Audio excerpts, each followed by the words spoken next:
Bien, vamos a dar inicio a la primera jornada de Historia, Educación y Cultura, Héctor Herrera Cajas, legado y proyección de su magisterio. Señor decano de la Facultad de Filosofía y Educación, José María Riveros, director del Instituto de Historia, señor Mauricio Molina Ahumada, académicos invitados, profesores presentes, compañeros estudiantes, señoras y señores. La primera jornada de Historia, Educación y Cultura nace como un homenaje a la obra de este recordado y destacado académico del Instituto de Historia de esta Casa de Estudios, y por cierto uno de sus fundadores, institución a la que sirvió desde 1954 hasta su fallecimiento acaecido en 1997. El valor de este intelectual, calificativo que nos parece preciso y justo debido a su consagrada vida a la lectura, a la inteligente lectura y el estudio, reside no solo en la dedicación rigurosa y cariñosa con la que dictaba sus lecciones y llevaba a cabo sus investigaciones, sino también en su visión del ser y hacer de la labor universitaria. Un compromiso real de contribuir con la cultura de todo el país. Y esta convicción es lo que aquí se quiere recuperar, pues se parte de la base que todo trabajo o propuesta de investigación debe tener un impacto sociocultural, es decir, no guardarlo ni escribirlo para sí mismo, sino que compartirlo con los demás, con el fin de enriquecer conjuntamente el conocimiento. Eso creemos que es hacer auténtica vida universitaria, y en esa posibilidad es que la realización de esta jornada haya su razón de ser. Por tanto, esta jornada se presenta como una oportunidad para que tanto alumnos como profesores puedan exponer en lo posible, cautivar a quienes han concurrido a este encuentro, a través de sus trabajos y escritos relativos a las áreas en las que se desempeñó con tanta experticia don Héctor Herrera, entre ellas donde podemos destacar a modo general educación, teoría de la historia e historia universal en los campos de antigua, medieval y bizantina. De ahí, por cierto, que hayamos denominado a este encuentro académico como una jornada de historia, educación y cultura, asumiendo lo complejo que es utilizar esta última noción, debido al carácter difuminado y hasta, si se me permite, depravado, que ha asumido su contenido en el último tiempo, donde incluso se ha roto la frontera entre la cultura y la incultura, producto del intento por abolir, como sostiene don Mario Vargas Llosa, aunque reconociendo una buena y generosa intención, por cierto, lo cito, todos los prejuicios en materia de cultura, lo que ha implicado el esfuerzo por producir una definición estándar que trate de ser lo más amplia, general y horizontal posible de la misma, pero que lamentablemente se ha traducido en parte en su mismo carácter limitado y superficial. Pues, y cito nuevamente al escritor peruano, vivimos en la confusión de un mundo en el que paradójicamente, como ya no hay manera de saber qué cosa es cultura, todo lo es y ya nada lo es. Por eso nos ha parecido pertinente y necesario hacer presente la noción de cultura en el nombre de la jornada, de acuerdo a cómo la entendía Héctor Herrera Cajas, y que esta acepción que creemos necesaria reconquistar a partir de esta jornada. Lo cito, la cultura no supone necesariamente un refinamiento, sino una actitud personal con que el hombre se encara a sí mismo, al mundo o a Dios. Cierro la cita. Es decir, la cultura es la exigencia, lo vuelvo a citar, ¿no?, de una acción personal, que a cualquier nivel que se aplique debe ser bien hecha tanto en la materialidad de la acción, si ella la requiere, como en la espiritualidad que puede iluminarla. El hombre, gracias a su acción cultural, deviene culto sin importar la sencillez o complejidad de la acción, ni su intimidad o repercusión social. Lo significativo es la calidad de la acción, pues no hay ser insignificante en el hacer bien hecho, que continúa la obra creadora de Dios.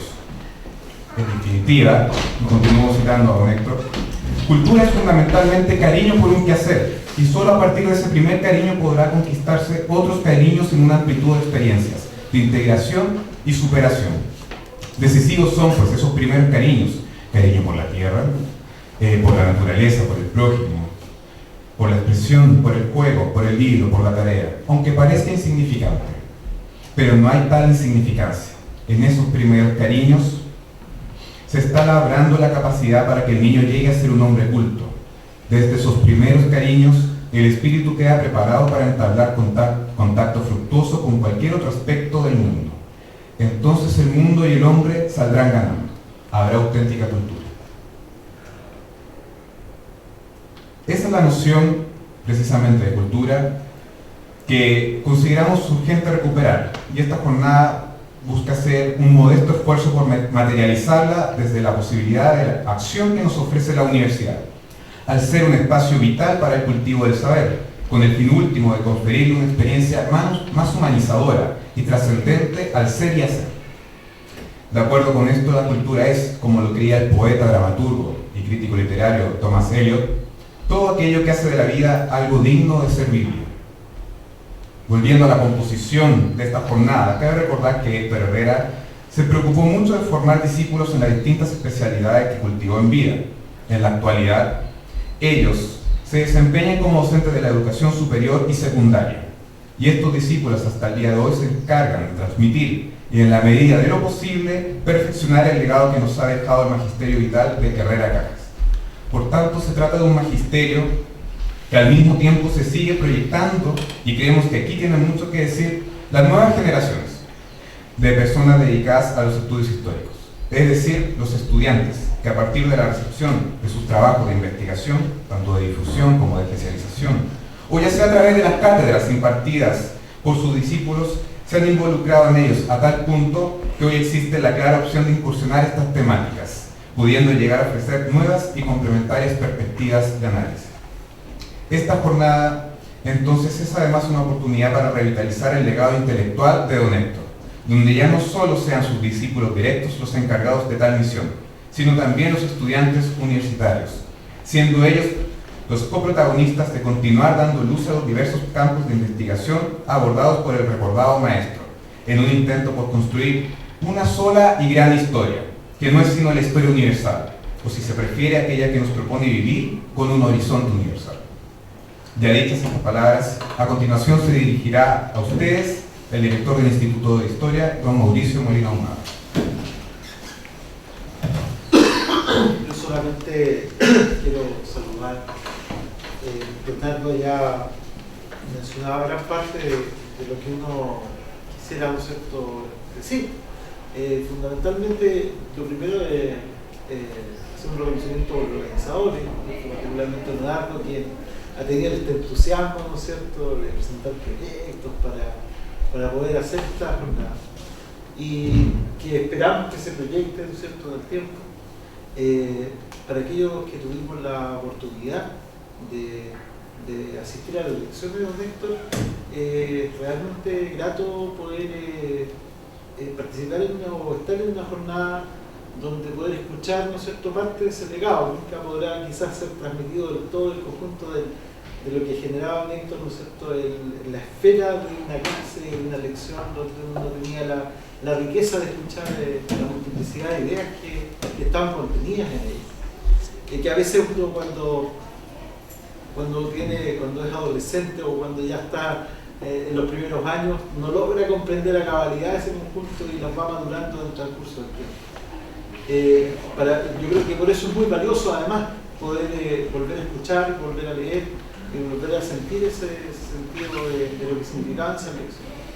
Lo segundo es que para el Instituto de Historia tiene valor, y ya yo siempre lo reitero y lo digo, el sentido de la importancia de la historia universal. En un concepto muy amplio de la idea de la historia universal, que no tiene particularmente que ver solo con la historia universal europea, por cierto, que es fundamentalmente donde se produce el cultivo en el instituto, pero sí este sentido de poder mirar la historia desde una perspectiva de la historia universal, ya sea historia de Chile, historia de América o la que sea, siempre desde la óptica de cómo la historia universal permite iluminar esos procesos históricos que pueden ser, ¿no es cierto?, desde otras categorías temporales o categorías, ¿no es cierto?, espaciales. Yo creo que ese es un gran legado, un legado que nos interesa seguir cultivando, y por eso se ve. El director de esta institución, el Instituto de Historia, procederemos a presentar al catedrático, al profesor don Eduardo Cavieres, que será encargado de realizar la conferencia inaugural de esta jornada. Bueno, una breve descripción, ¿no? Don Eduardo Cavieres Figueroa obtuvo el grado de licenciado en Historia por la Universidad Católica de Valparaíso en 1976 y fue aquí donde inició su carrera académica, siendo ayudante de cátedra precisamente del historiador Héctor Herrera Cajas en el área de teoría de la historia, que por aquel entonces era más conocida como Introducción a la Historia. Posteriormente obtuvo su magíster en Historia por la Universidad de Madison, Wisconsin, y en 1987 el doctorado en la misma disciplina por la Universidad de Essex, periodo durante el cual inició la construcción de su obra Comercio chileno y comerciantes ingleses, 1820-1880, un ciclo de historia económica editado en 1988. Su obra historiográfica se ve en gran parte influenciada por la Escuela Francesa de Análisis, caracterizando una visión estructural de la sociedad, elaborada a partir de las líneas de investigación tanto de la historia social como de la historia económica de las mentalidades. Desde estos campos de estudio ha otorgado grandes investigaciones a la historia de América Latina, nacional, porteña y de la región andina compartida por Bolivia, Perú, Argentina y Chile, destacándose en varias de sus obras un esfuerzo por llevar adelante un trabajo académico colaborativo. Si me disculpa, no procederé a detallar todas las obras, porque son bastantes. En su aspecto académico, es catedrático titular y director del posgrado del Instituto de Historia de la PUCR y profesor del Departamento de Ciencias Históricas de la Universidad de Chile. El historiador se desempeña a su vez en el programa oficial del Máster América Latina Contemporánea y sus relaciones con la Unión Europea, una cooperación estratégica, de la Universidad de Alcalá e Instituto Universitario de Investigación Ortega y Gasset de Madrid. Ha sido profesor en varias universidades latinoamericanas y europeas, entre las que podemos destacar su labor docente en la Universidad de Guadalajara y en la Escuela de Altos Estudios para América Latina de la Universidad de París. En el año 2008, el profesor Cavieres recibió el Premio Nacional de Historia, condecoración que no es sino el reconocimiento a su trayectoria académica, especialmente a sus aportes a la historia económica y social de Chile y a la historia regional del área andina, en un esfuerzo por promover la integración de las historias y culturas colindantes de los Estados-naciones de dicha área. Sin más preámbulos, dejo con ustedes a don Eduardo Cavieres Figueroa, a quien además aprovecho de agradecer que apenas se le invitó a esta jornada de una manera muy diferente y sin nada más que decir, de inmediato señaló su afirmación para participar en esta jornada. Así que se lo agradecemos y nos va a presentar la conferencia titulada Pensar la historia sobre la contingencia, de la historiografía a la historiosofía.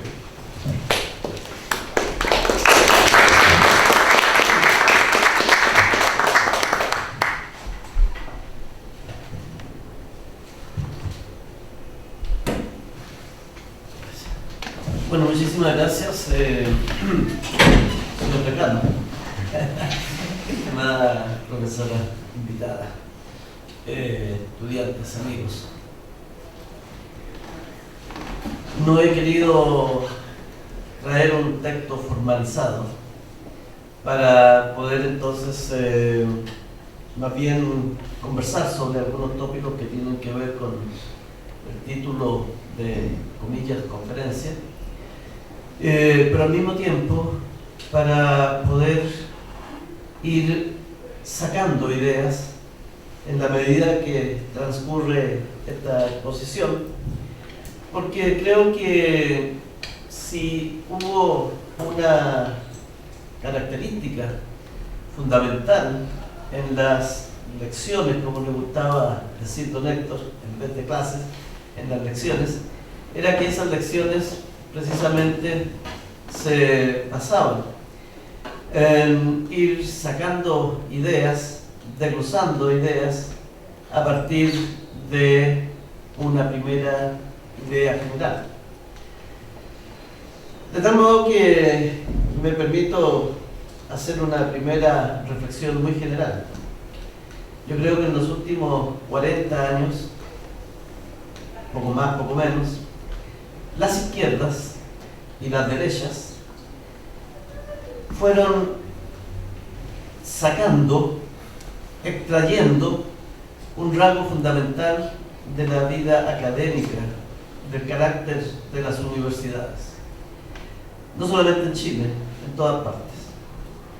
Y ese rasgo fundamental tenía que ver con que la universidad, en primer lugar, se venía caracterizando por ser una comunidad intelectual, por una comunidad en donde se podía discutir desde las más diversas perspectivas, pero en donde cabían todas las ideas siempre que hubiese fundamento y siempre que se siguiera de alguna manera la mayéutica griega, en el sentido de siempre ir avanzando a través del diálogo, a través de la búsqueda de cierto sentido, de ciertas orientaciones, una búsqueda, como lo llamamos en términos relativos, de la verdad.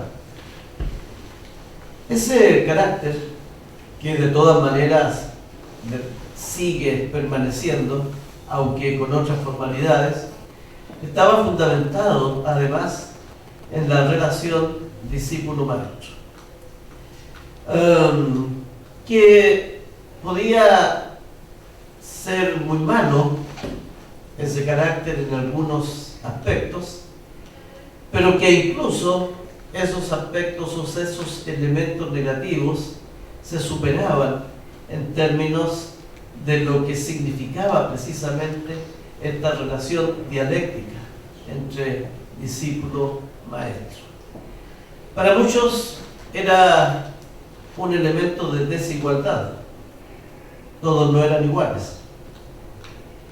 Pero en realidad ese elemento de desigualdad que sí existía y que en algunos casos podía ser mal utilizado, no era desigual en la base, porque en la base, en el principio, el discípulo aspiraba a ser como el maestro, e incluso el maestro podía pensar perfectamente que el discípulo lo podía superar. Pero lo podía superar no en el manejo administrativo de la universidad, lo podía superar no en términos del manejo político al interior de las instancias universitarias, sino que lo podía superar en términos del conocimiento, de la formación. Yo creo que, de alguna manera, por lo menos en mi propia experiencia, y en esta universidad fundamentalmente, y más aún en este instituto, don Héctor representa ese pasado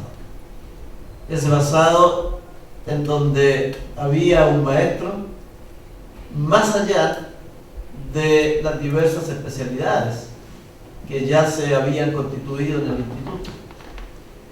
Un maestro que podía ser discutido en términos de sus planteamientos políticos o de sus planteamientos administrativos respecto al funcionamiento de la universidad, pero que sí era respetado respecto a sus planteamientos, respecto a cómo había que llevar adelante la vida intelectual y de cómo esa vida intelectual, aun cuando reconozca muchísimas diferencias entre los individuos que componen un cuerpo académico, esa vida intelectual hacía primar el valor del conocimiento sobre otros intereses más particulares.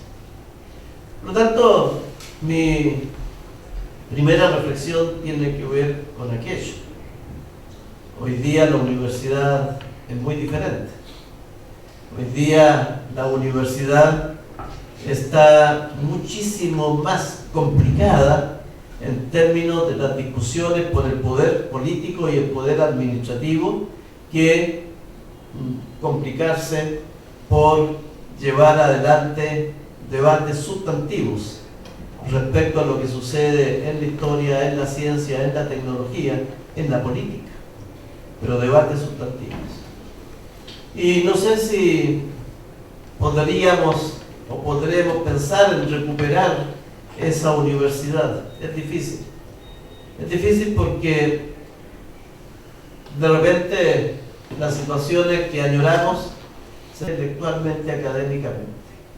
Y creo que allí hay fortalezas que por lo menos los que pertenecen a mi generación y algunos más en adelante pudieron tomarlo, y con ello hemos podido avanzar, y de alguna manera, y sobre todo para los estudiantes, les podemos decir que en nombre de don Héctor, que está allí, hemos mantenido fundamentalmente el espíritu universitario en este instituto, que significa además, y lo digo muy subrayadamente, que significa mantener el carácter de este instituto, sobre todo y particularmente en términos de que este es un instituto de historia, de cultivo de la historia, y por lo tanto fundamentalmente dedicado a aportar desde la historia a la formación de profesores y no al revés. Y a mí me parece que esto es sustantivo. La disciplina, la historia, tiene que ver con la claridad que se tenga en términos de que la historia puede y debe, y ese es efectivamente su mayor objetivo, de formar a los individuos, de formar a los ciudadanos, de formar a las futuras generaciones. No ya tanto en el sentido de que conociendo el pasado se pueden evitar los errores en el presente. No en ese sentido. Es un sentido didáctico mucho más profundo. El de reconocernos en la historia, el de reconocernos en el mundo, y por lo tanto el de reconocernos en nuestra experiencia humana, histórica y trascendente. Eso lo hace la historia, y este instituto no puede permitirse dejar de lado esos elementos constitutivos de su manera de ser y de lo que ha venido formando a través del tiempo. Esto de la disciplina. Yo personalmente, a través de mis desarrollos historiográficos, estudié historia demográfica, o mejor dicho, estudié demografía para hacer historia demográfica. Estudié economía para hacer historia económica. Y muy tempranamente, estudié métodos cuantitativos para ser aplicados a la historia. Y aquí una especie de anécdota me sirve para también insistir en un concepto que se ha señalado anteriormente.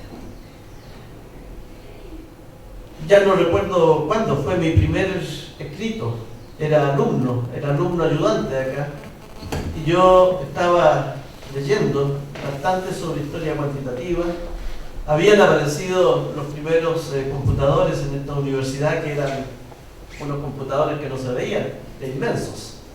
Lo que veíamos era una máquina IBM en donde uno perforaba tarjetas para a través de eso introducir esas tarjetas en una pared grande. Adentro estaba el computador, ¿verdad?, para pedir algunos resultados, etc. Y el problema es que estos métodos cuantitativos se entroncaban con una forma de pensar la historia que se acercaba al cientifismo. En primer lugar, al cientifismo social. A partir del cientifismo social a un cientifismo de carácter materialista. Discutíamos y conversábamos muchísimo sobre esa situación, fundamentalmente porque además esta relación de lo biológico, lo científico, lo material, terminaba siempre en un análisis marxista de la historia. Es obvio que a don Héctor no le gustaba ese desarrollo, pero a don Héctor le gustaba al mismo tiempo hacer reaccionar a las personas, no necesariamente para cambiarle su forma de pensar sobre la historia, sino fundamentalmente para que las personas pudiesen tener fundamentos concretos, lógicas, que pudiesen y que permitiesen explicar lo que se quería explicar sin caer en lugares comunes y sin, por lo tanto, debilitar finalmente el análisis histórico propiamente tal. Y entonces me invita y me dice: tú que piensas en historia cuantitativa y piensas en estos métodos cuantitativos, habrá un seminario en Santiago en donde quiero que presentes tu pensamiento acerca de la historia cuantitativa. La Corporación de Promoción Universitaria, CPU, que fue muy importante en ese momento. Y estaban allí don Mario Góngora, estaba allí el rector de la Chile, Juan Gómez Villa, estaban muchísimos intelectuales muy importantes del momento. Esa relación con esta historia que se puede visualizar a partir ya no solamente del relato literario, sino que también se puede explicar a través de la cuantificación de algunos fenómenos masivos que han ocurrido y que ocurren en la historia, hacía que se tuviese claridad respecto fundamentalmente al objetivo final de la historia. Y lo que hice y presenté en ese momento fue el hablar de la necesidad de los métodos cuantitativos aplicados a la historia, pero subrayando de que se trataba de un método, de un instrumento y no de una finalidad en sí misma.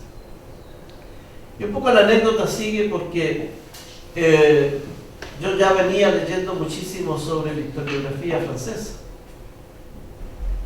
y don Héctor lo sabía, pero don Héctor también sabía de que el primer historiador que yo había leído, al cual sigo hasta hoy día, Fernand Braudel, lo conocí en su casa, no personalmente, su obra.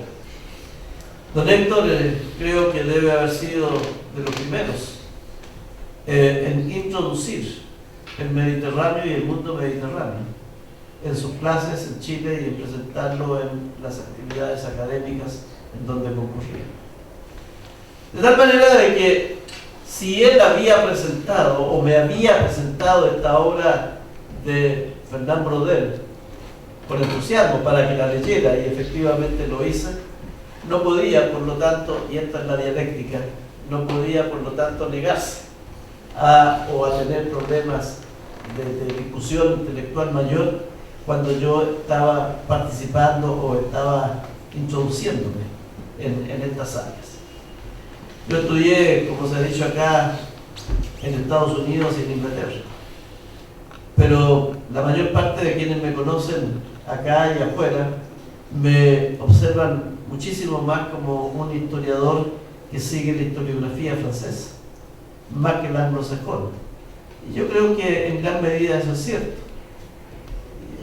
Y además de aquello, a través de mis experiencias he terminado también muy involucrado con la historiografía francesa y con las instituciones francesas. Acabo de tomar un examen de grado en l'École en París hace unos días atrás. Pero lo que estoy diciendo es que en esta relación me ha hecho discípulo que en mi caso tampoco cuaja bien. Porque, claro, yo comencé con don Héctor trabajando en teoría de la historia. Pero la teoría de la historia no era una especialización en sí misma. Y de hecho hubo un momento en que teníamos que decidir por dónde yo seguiría con mi tesis de licenciatura. Y la opción, si no era historia antigua y medieval, era simplemente separarme prácticamente de los desarrollos académicos de don Héctor en historia antigua y medieval, que fue lo que efectivamente hice, pero no dejando la teoría de la historia. Y ya creo que son 26, 28 años en que en esta misma sala, cuando me doctoré y regresé, yo de hecho antes de irme a Inglaterra a doctorarme yo seguía los cursos de teoría de la historia, yo los impartía, pero el profesor titular seguía siendo don Héctor. En esta misma sala inmediatamente que me doctoré, y esto habla de la vida académica y no de la vida administrativa ni de la vida institucional por sobre la vida académica. En esta misma sala don Héctor vino a la primera clase al inicio del semestre siguiente al cual yo me había doctorado, y él me presentó a los estudiantes y me dijo: en este momento, Eduardo Cavieri, queda de traspaso el curso de teoría de la historia. No necesitó hacer nada oficial, porque para él la universidad radicaba aquí. Y a mí me parece, yo sigo pensando exactamente en la misma situación. La universidad finalmente radica aquí, en la sala de clase, como toda la educación. La educación en general está basada en alguien que quiera enseñar y algunos, ojalá muchos, que quieran aprender. Esa es la relación concreta y la relación básica. Estos desarrollos de la teoría de la historia, ¿qué cosas fueron quedándose como parte de mi pensamiento?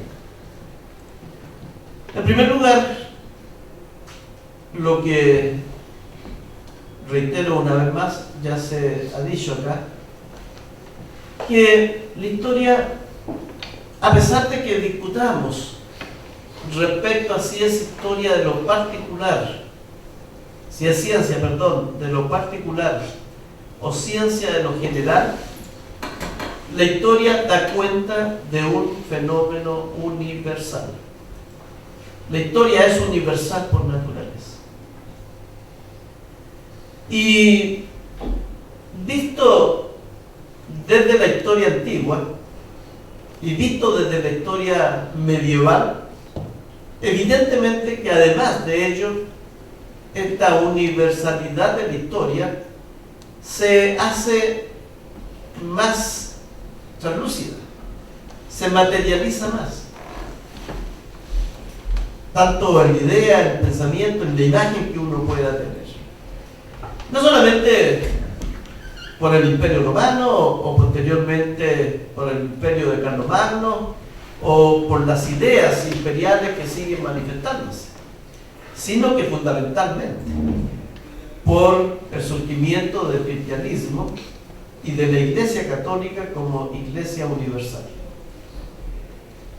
Es el cristianismo y es la Iglesia y es el pensamiento, por lo tanto, y la doctrina cristiana la que viene a superar o la que viene a clarificar el problema que ya tenían los griegos a partir de Polibio, el problema que tuvieron los romanos en términos de ver qué es lo que estaba sucediendo. Lo que ellos pensaban era: la historia se hace universal en la medida que la podamos ver, en donde nos podamos visualizar los diferentes pueblos bajo una dirección. El cristianismo apoya y aporta esa idea, expandiendo, proyectando más allá de la situación. La historia es algo que se va construyendo, pero que se va construyendo de principio a fin en un concepto universal. No lo podemos ver o no lo vamos a alcanzar a ver, pero el proceso sigue.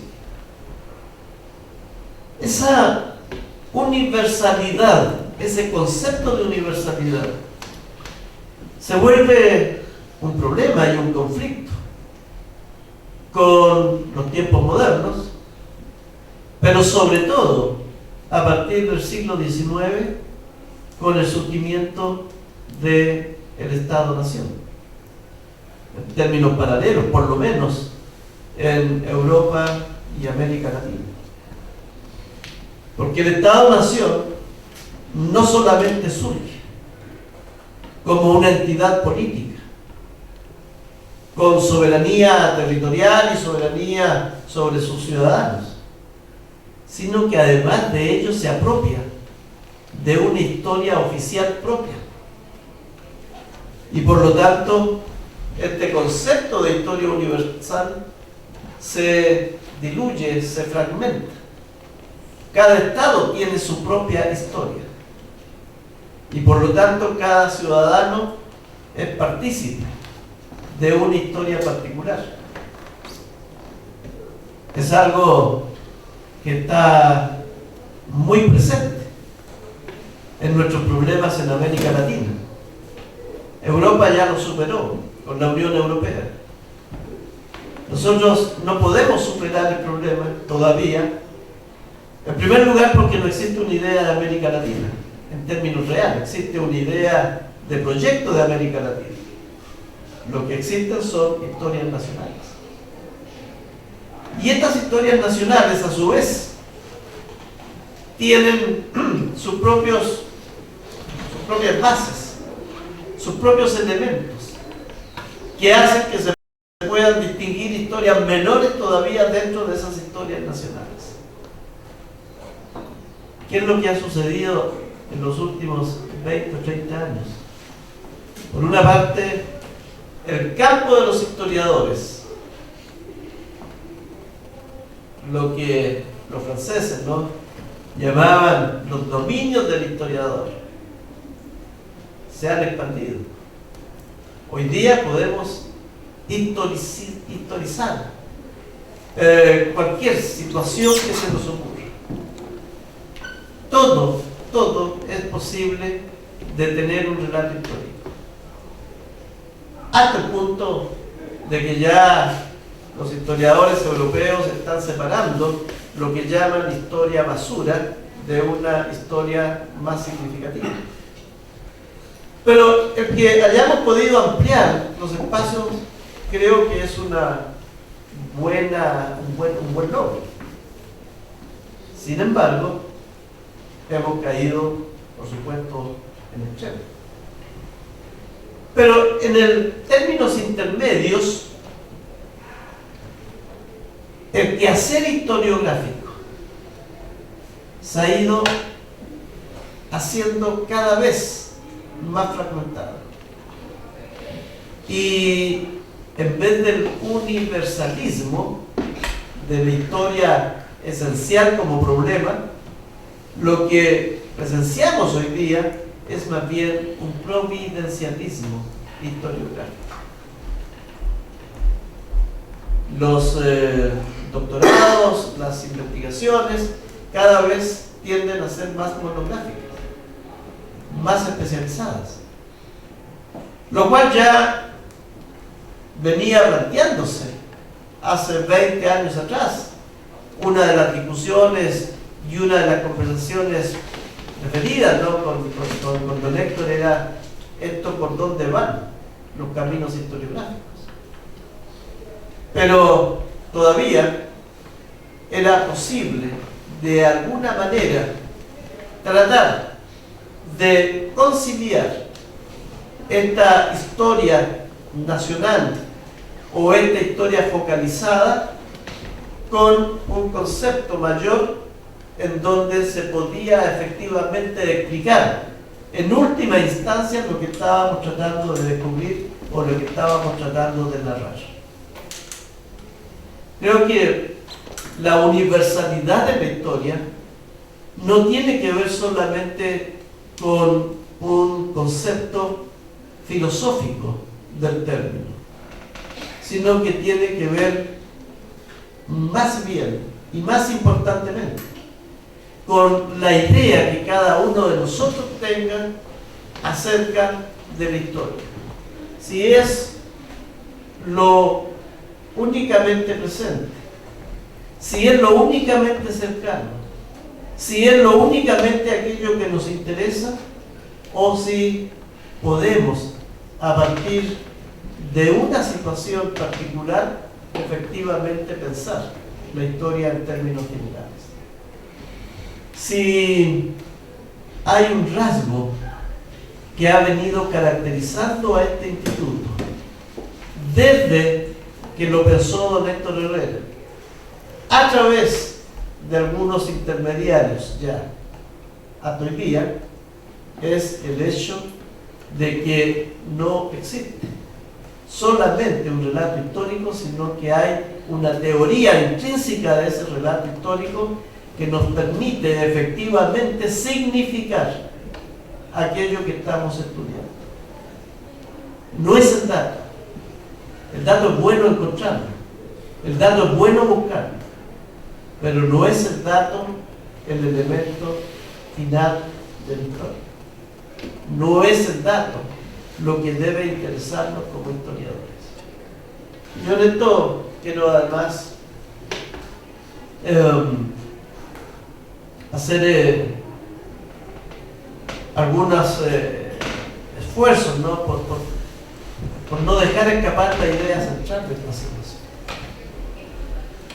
Esto no tiene que ver solamente con lo que piensan las personas en un momento determinado. No tiene que ver tampoco solamente por dónde van los discípulos o los maestros o algunas corrientes de opinión. Tienen que ver también con un cambio fundamental en el concepto de cultura, el que tú señalabas, ¿no?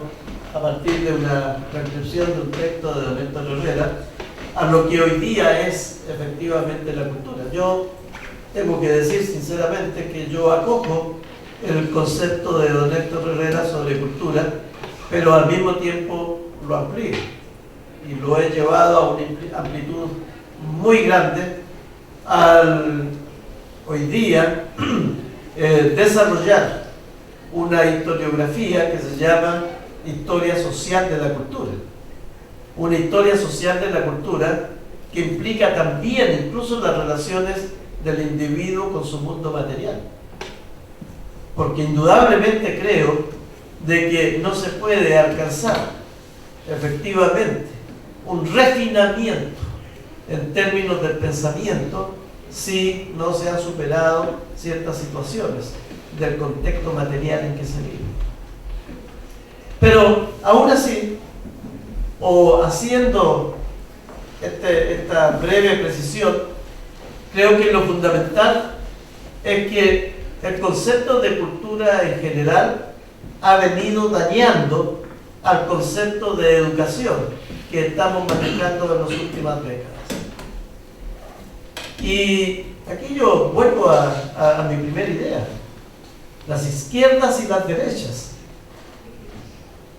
han terminado vaciando los significados profundos de la historia, en primer lugar, de la cultura, en segundo lugar, de la educación, en tercer lugar.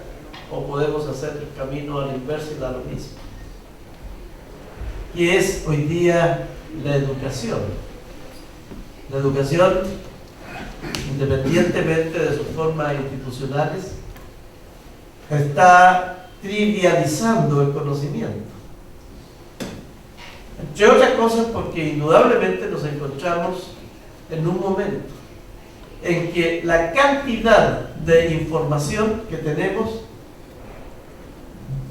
nos impide observar con claridad qué tipos de esa información efectivamente debieran interesarnos.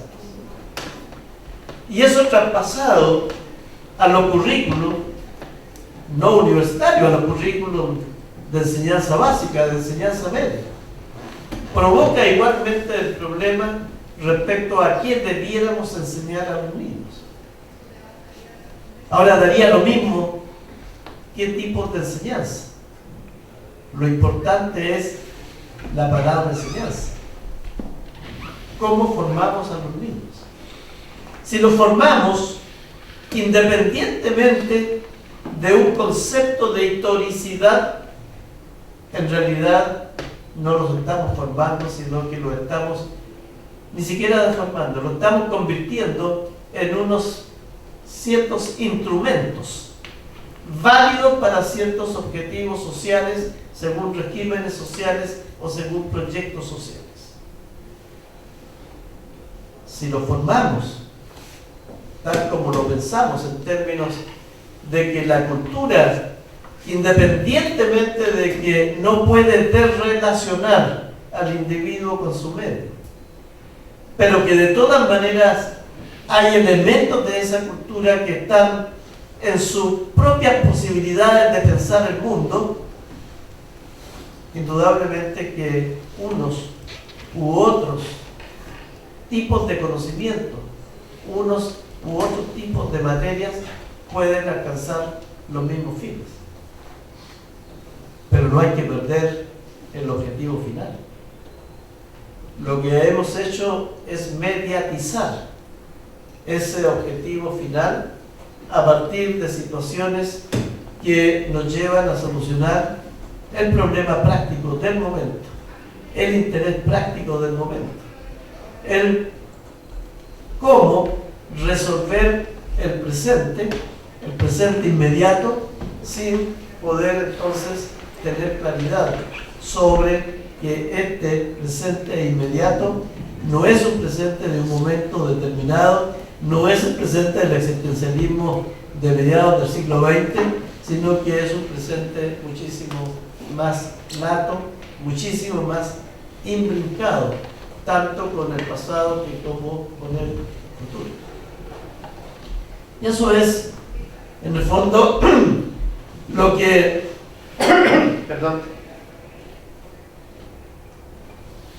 lo que resume este tipo de formación histórica, en donde, por una parte, se valora que los que están estudiando historia están formándose para ejercer una profesión determinada.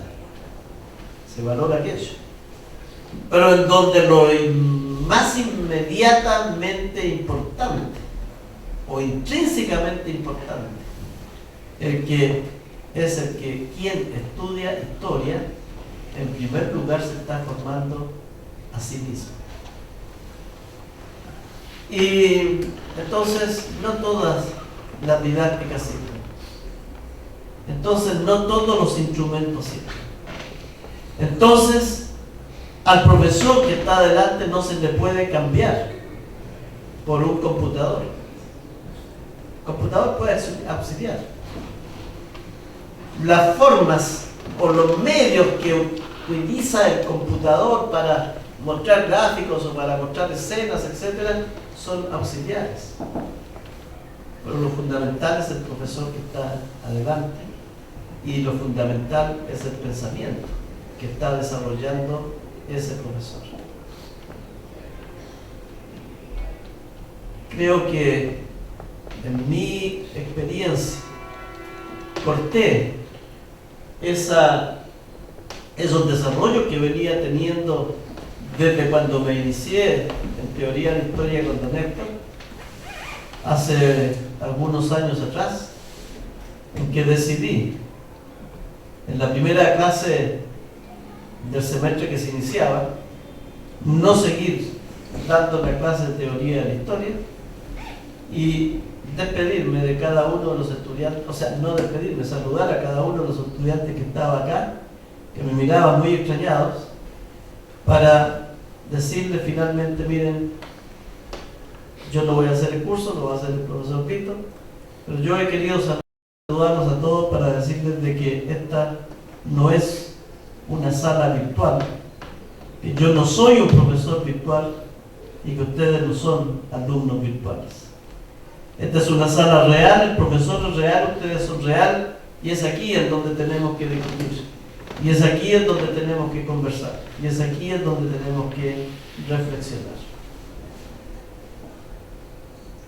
Pero corté una parte de mi desarrollo docente, pero sigo insistiendo en lo que es toda una trayectoria que está sobre la especialización, sobre los artículos, sobre libros, sobre conferencias incluso, que es esta relación intrínseca entre la universalidad y la trascendencia de la historia, en primer lugar, a nivel de los propios individuos.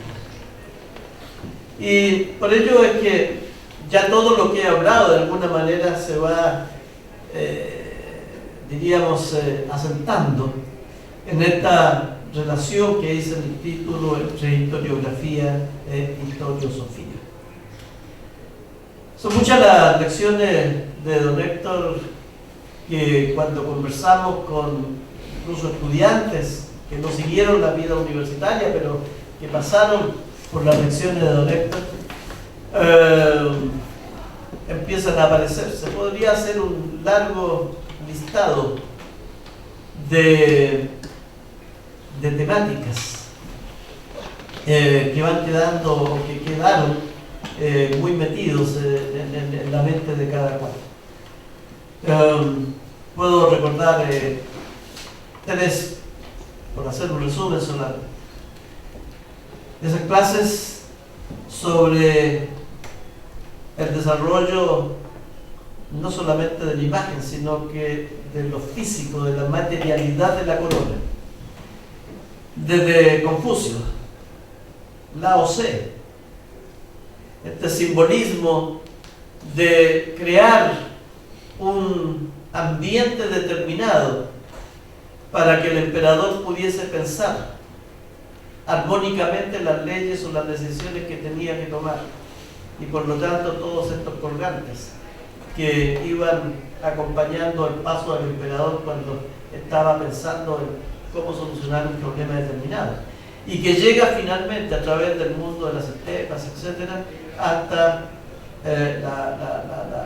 la Francia, ¿no?, actual, y se concretiza allí en la corona del Recesipinto, una corona que la he visto en el barrio latino, en un museo que hay allí medieval, ¿no?, que no sé cómo la podría haber llevado, ¿no?, una cosa gigantesca, pesadísima, con los colgantes en donde estaban señalados las letras que componían el nombre del Recesipinto, ¿no?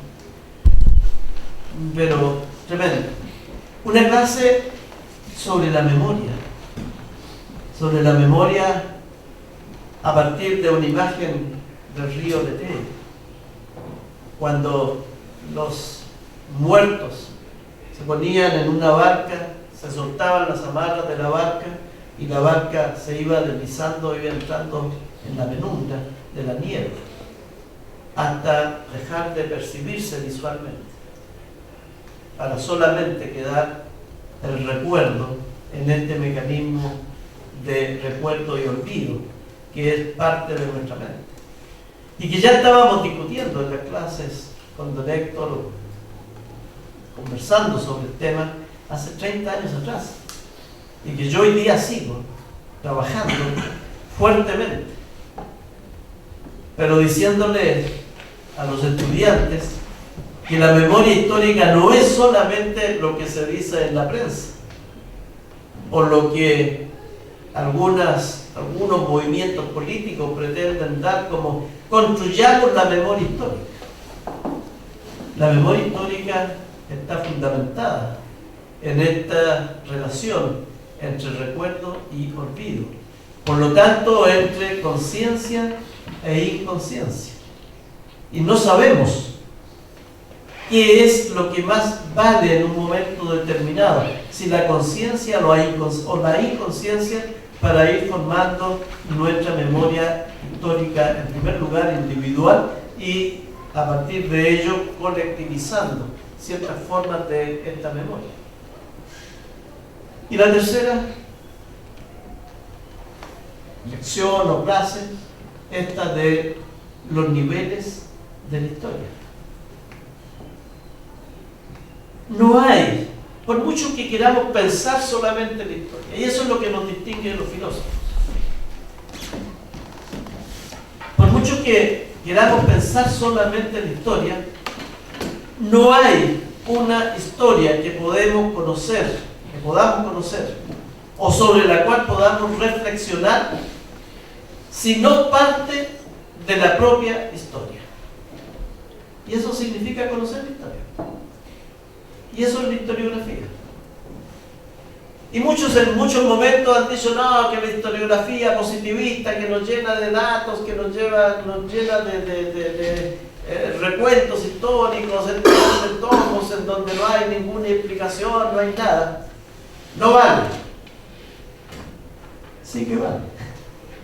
Sí que vale, y vale mucho. Y por lo tanto sí que vale investigar. Y por lo tanto sí que valen los archivos, siguen valiendo. Y sí que valen todos los rastros que podemos encontrar del pasado. Porque efectivamente la primera tarea del historiador es reconstruir la historia. Y la reconstruimos y la seguimos reconstruyendo. Seguimos negándonos a nosotros mismos. Cuando me imagino, ¿no?, sobre Napoleón deben haber, ¿cuántos? 100.000 libros que se desdicen, que aportan nuevos datos, que niegan otros, etcétera, etcétera. Pero no es un ejercicio fútil, es un ejercicio necesario. Necesitamos conocer la historia para poder hablar de la historia. Y por lo tanto, necesitamos de un tiempo de formación en donde lo fundamental es ir a los textos, a memorizar en muchos casos, a tratar de recordar, a tratar de ubicar dónde fueron aquellos procesos, aquellos fenómenos que estamos estudiando.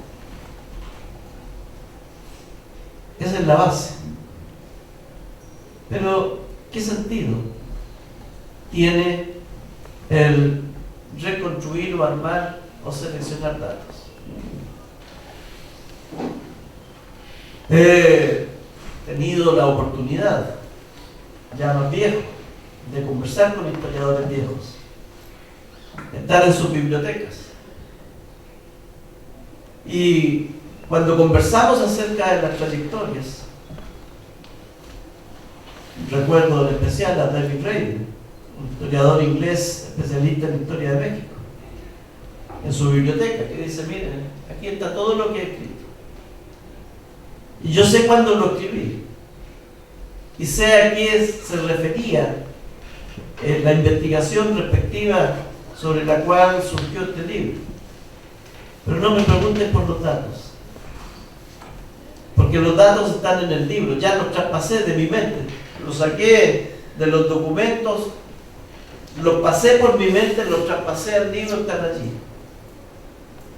Pero en cambio sí puedo hablar de la significación de ese libro y de la significación de los contenidos de ese libro, no de los datos.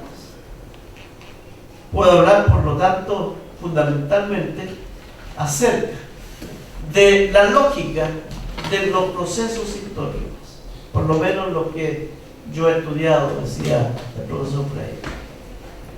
Ese es el segundo nivel de la historia. La historiografía es absolutamente necesaria, la investigación es necesaria y los datos son necesarios. No hablamos de filosofía abstracta, no hablamos de proyectos en abstracto, hablamos de hechos reales. Esa es la diferencia entre la teoría de la historia y la teoría de la filosofía. Partimos de la experiencia propiamente tal, pero no nos podemos quedar en ello. No nos podemos quedar en ello porque además de todo, los datos siempre los vamos viendo replicados en otros tiempos, en otros momentos, en otros procesos. Básicamente la historia no cambia tan radicalmente como pensamos. No nos podemos quedar en ello, pero lo necesitamos.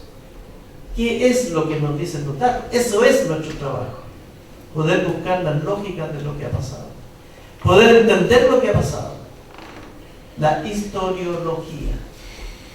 La explicación de todo aquello que estamos describiendo.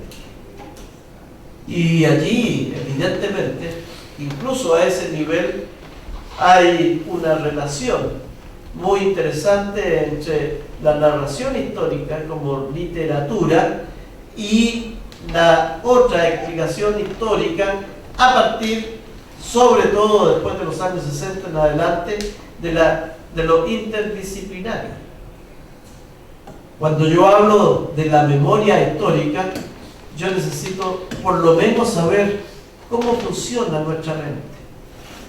Necesito saber algunos elementos de la psiquiatría para poder entender las lógicas de las situaciones que pasan. De otra manera no puedo entender cuál fue la relación entre Hitler y el pueblo alemán previo a la toma del poder del nacionalsocialismo. Y no se trata de entenderlo por entenderlo, ni para justificarlo, ni para condenarlo. Se trata de saberlo y comprenderlo porque es parte de nuestra experiencia histórica, que se sigue repitiendo.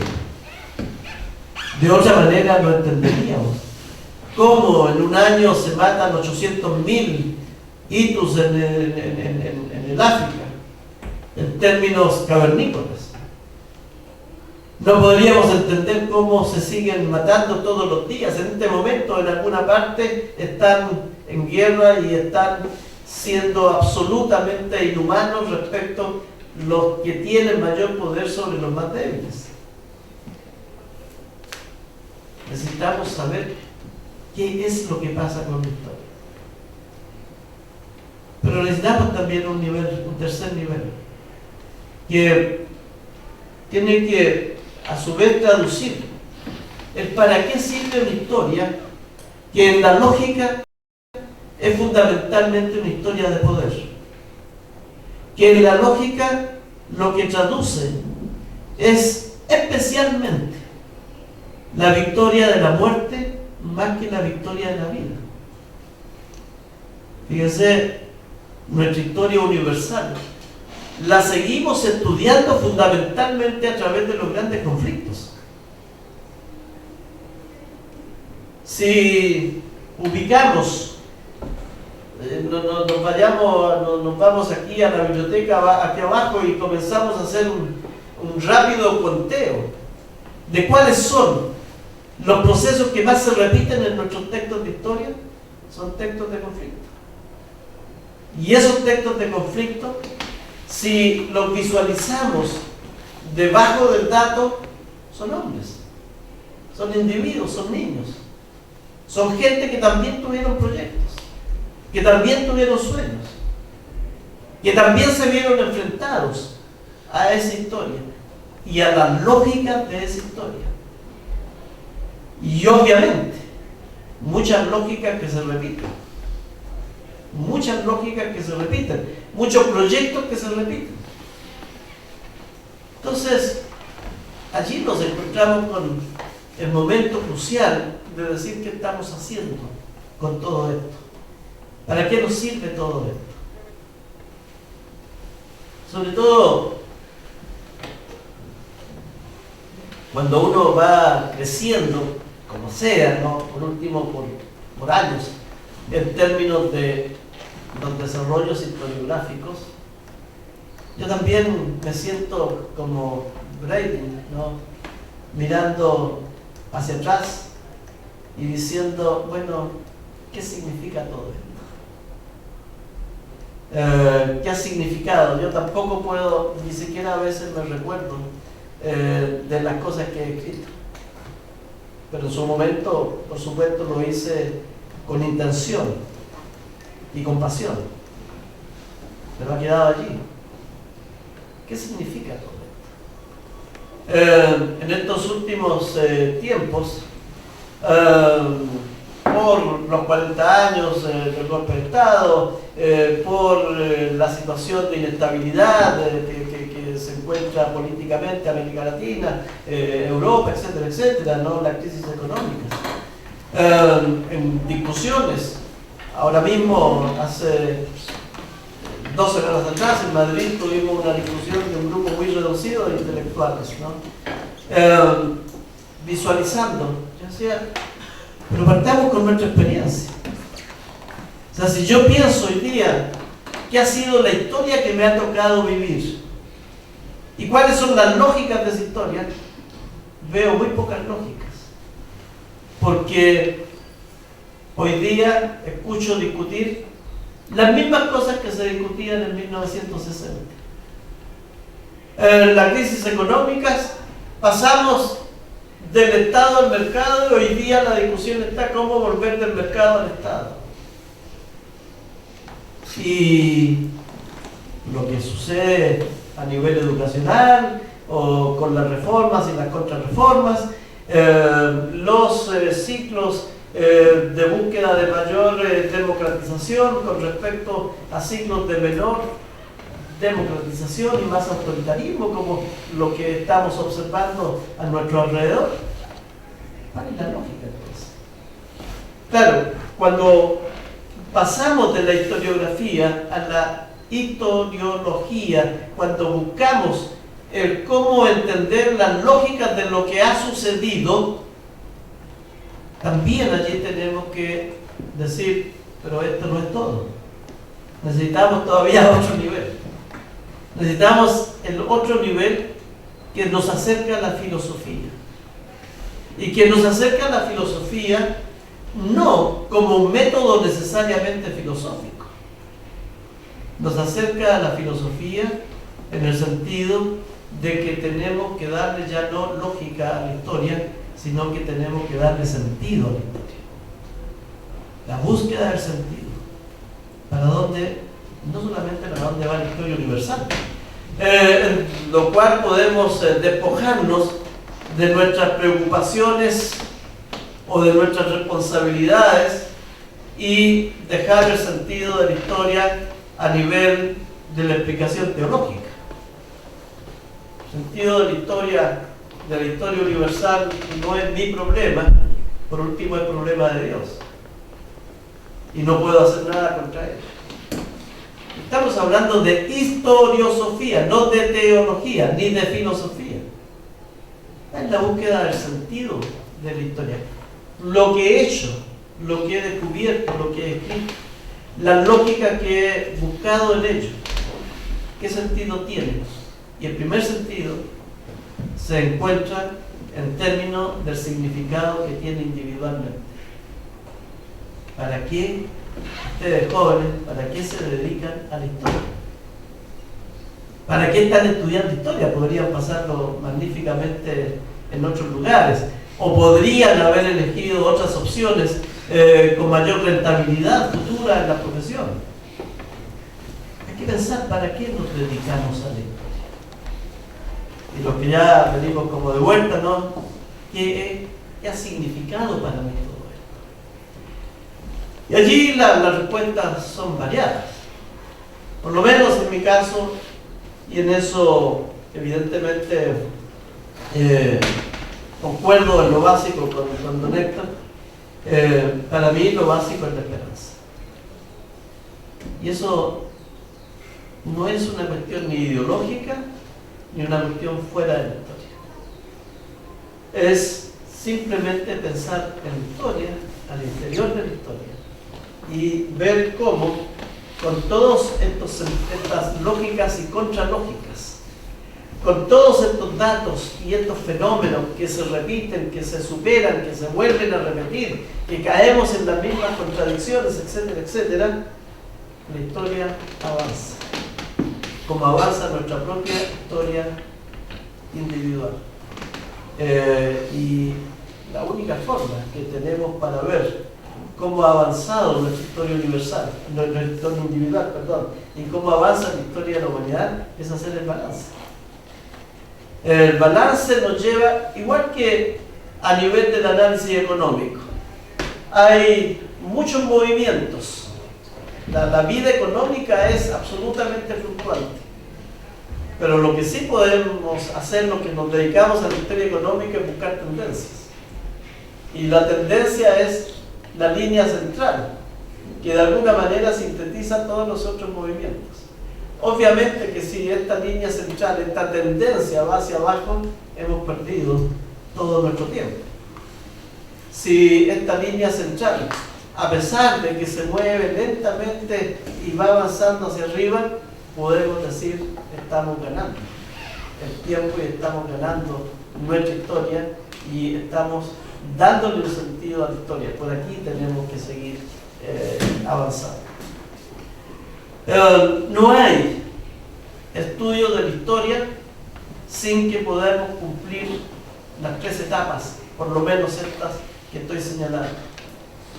La búsqueda del conocimiento, la búsqueda de la lógica, de encontrar la lógica de esto que estamos observando, pero sobre todo, y lo más importante, buscarle el sentido. Porque en el fondo buscarle el sentido a la historia es buscar el sentido a nuestra vida y a nuestras situaciones. Gracias.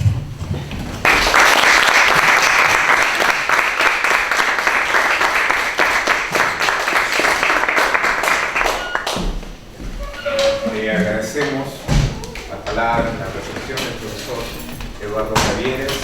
Si está de acuerdo o no, pero el caso es que también las personas que están participando, que han concurrido aquí, quieran hacerle alguna pregunta de su conferencia.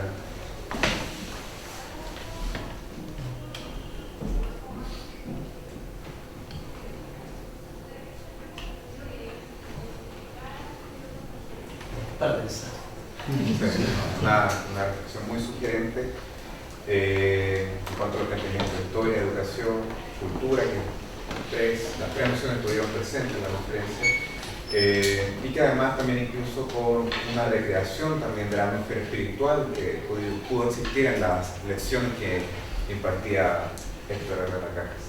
Bueno, a nombre de la comisión organizadora de esta jornada, agradecemos nuevamente al profesor Eduardo por su deferencia, la amabilidad de brindarnos estas palabras, esta reflexión, a ustedes por asistir, por haber concurrido, y queremos hacerle un pequeño presente como agradecimiento por eso. Muchas gracias.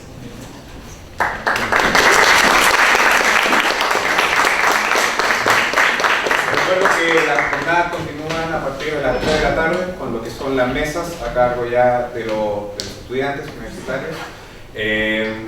A las 3 de la tarde va a ser la mesa de educación, posteriormente viene la mesa de teoría de la historia, mesa de historia y finalmente la mesa de historia universal, los campos de Antigua, Medieval y Bizantina, para concluir a las 6:30 de la tarde con la conferencia de clausura a cargo de don Bernardino Braulio, también otro discípulo entrañable de don. Esperamos. Y también Premio Nacional de Historia 2010. Muchas gracias por haber estado.